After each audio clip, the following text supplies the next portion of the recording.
Jean Dujardin est actuellement à l'affiche du film Sur les chemins noirs, adaptation cinématographique du roman de Sylvain Tesson. Une histoire de détermination et d'humanité, de voyage et de remise en question.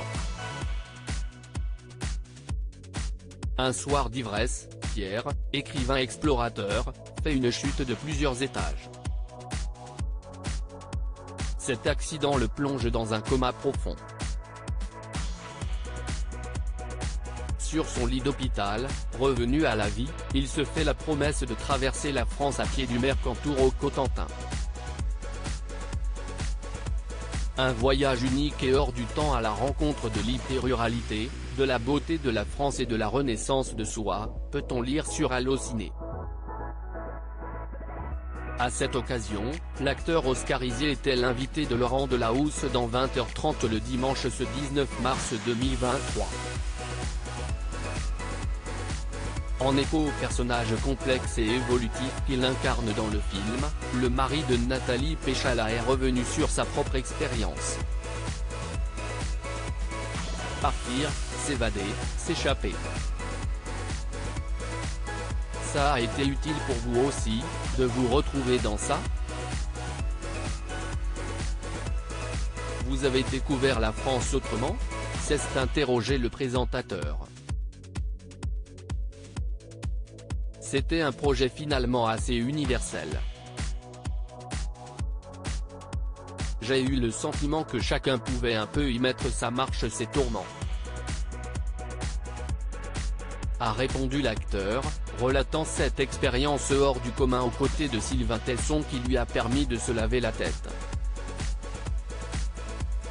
La nature comme thérapie, à l'écran comme dans la vie, s'il incarne un rescapé du coma qui entame un voyage à pied à travers la France dans Sur les chemins noirs, Jean Dujardin n'est pas si étranger à son personnage dans la vie réelle.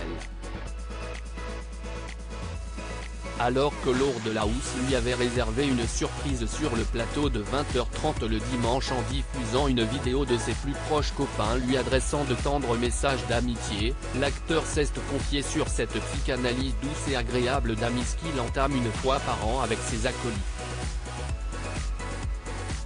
Quand on marche à 6, on peut parler, on peut se dire les choses, ça ne fait pas mal et finalement, arrivé au bout du chemin, on peut causer, on a pu vider son sac.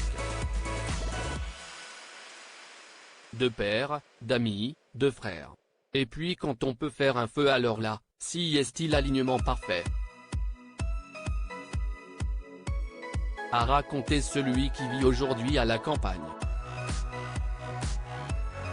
Une vie à l'écart, dans les arbres, loin des tumultes du cinéma, duquel il se réjouit de faire partie, mais qu'il ne laisse jamais l'envahir. Un équilibre nécessaire pour le père de famille qui admet avoir un rapport très intime avec ce métier, et n'avoir jamais voulu tout ça, la notoriété.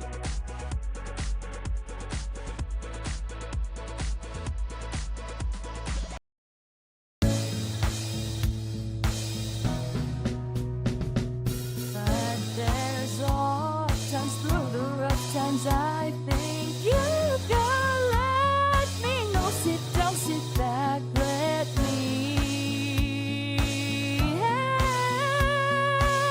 you out. The step I gotta seek, so I see you out there's on your own, but